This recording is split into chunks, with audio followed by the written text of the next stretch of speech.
Destellos favorables, pues la prima de riesgo, la situación económica francesa y alemana que mejora un poco, pero es verdad que eso ayuda, pero tiene poco que ver con la vida cotidiana de los ciudadanos, que están sufriendo mucho. Por eso me llamó la atención ayer las declaraciones del ministro de Economía y sobre todo las de la ministra de Trabajo, que habló de la salida de la crisis, y yo me preguntaba, pero ¿a quién se refiere la ministra Báñez? ¿A los becarios que han perdido la beca?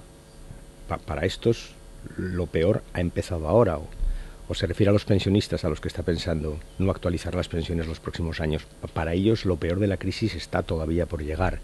Por tanto, sí, tenemos algunos destellos fugaces. ¿Cuáles son los destellos? Pues me he referido a la prima de riesgo, que es verdad que está algo más bajo por la actuación del Banco Central, sobre todo la economía alemana y la francesa, que parece, porque con un trimestre uno no puede decir nada, que empiezan a respirar. Lo peor de este respiro es que la señora Merkel, el señor Olli Rehn o el propio señor Rajoy acaben concluyendo que es por su política, y no, es a pesar de su política. La reforma laboral es un desastre.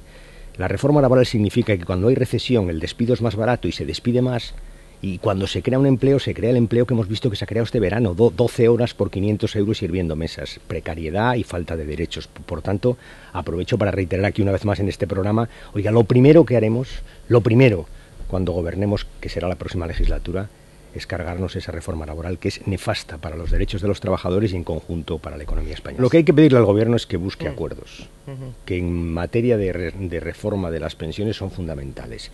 Y segundo, hay que explicar a los ciudadanos y a los pensionistas lo que el gobierno está proponiendo, porque es verdad que hay tal lío entre lo que propusieron los expertos en el gobierno. Lo que está proponiendo es pura y sencillamente que las pensiones se recorten los próximos años, porque durante los próximos años va a haber en la seguridad social más gastos que ingresos.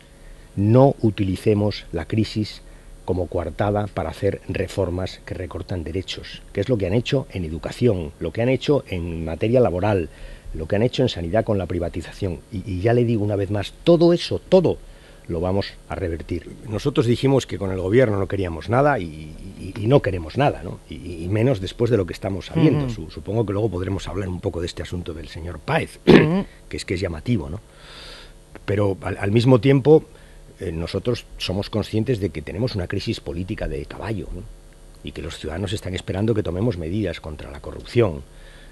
En el debate del Estado de la Nación le dije a Rajoy, estas medidas no pueden salir solo de los partidos políticos, que desgraciadamente hemos perdido frente a los ciudadanos mucha capacidad, porque lo hemos intentado muchas veces y no ha salido.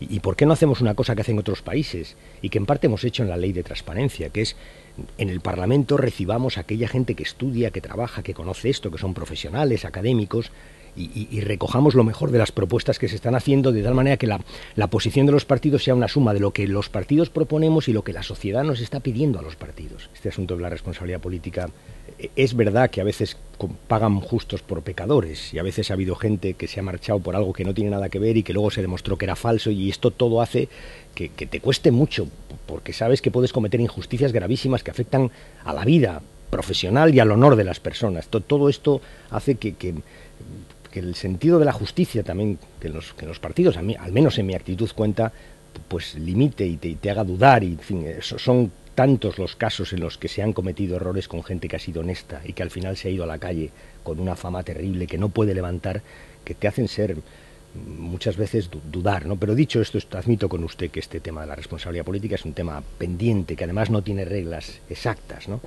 Pues que en lugar de cargarse a martillazos el disco duro de un ordenador donde se supone que figura datos de alguien que el propio Partido Popular ya sabía que era un delincuente, póngalo usted a disposición judicial. Es que hay que hacer lo contrario de lo que está haciendo el Partido Popular.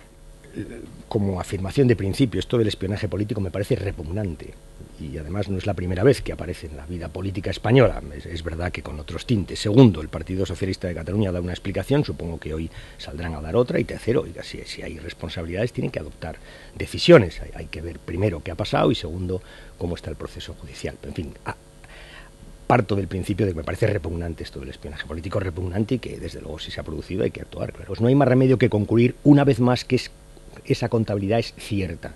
Por tanto, lo que el señor Páez ha venido a decir, que es cierta la contabilidad B, y por tanto que el señor Rajoy ha cobrado y otros ministros en negro durante la época del gobierno del señor Aznar.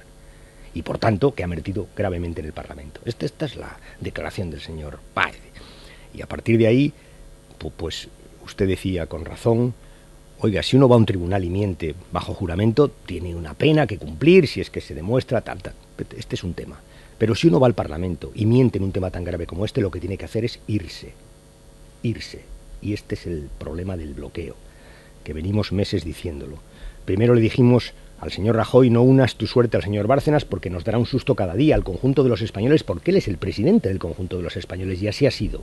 Después vino al Parlamento a rastras, tuvimos que forzarle con la amenaza de una moción de censura para engañarnos. Y durante todo el verano han salido todos esos engaños una y otra vez. Por tanto, esta es la situación. Y me dice usted, ¿qué vamos a hacer?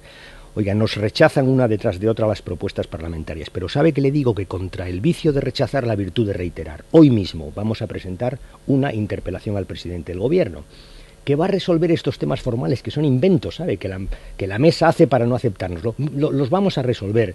Por tanto, habrá interpelación. No tendrá más remedio que venir o el presidente, o si no quiere él, puede mandar a alguien, pero en fin, haremos notar que no quiere venir y habrá una moción después. ¿Y moción de censura ya no? No hemos descartado la moción de censura, de ninguna manera. Pero vamos a agotar todas las iniciativas parlamentarias que tenemos. ¿Usted sería partidario de una intervención militar en Siria, aunque la ONU no la ampare? No. Vamos a ver, primero, admitamos que en Siria llevamos 2 años no mirando para otro lado, pero no haciendo lo que tenemos que hacer, y así están las cosas.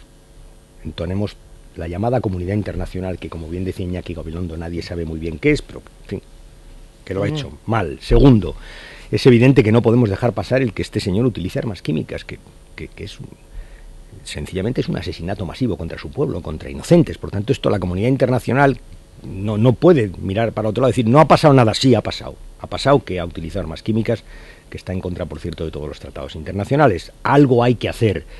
Tercero, es evidente que esto tiene que ser legal y, por tanto, tener el amparo correspondiente de Naciones Unidas. Y cuarto, nuestra opinión, examinada la situación, y hemos hablado con los compañeros de los partidos europeos, yo hablé el otro día con el presidente, el primer ministro italiano, con el señor Letta de esto en la cena. Nuestra opinión es que en este momento una acción armada tiene más riesgos que beneficios.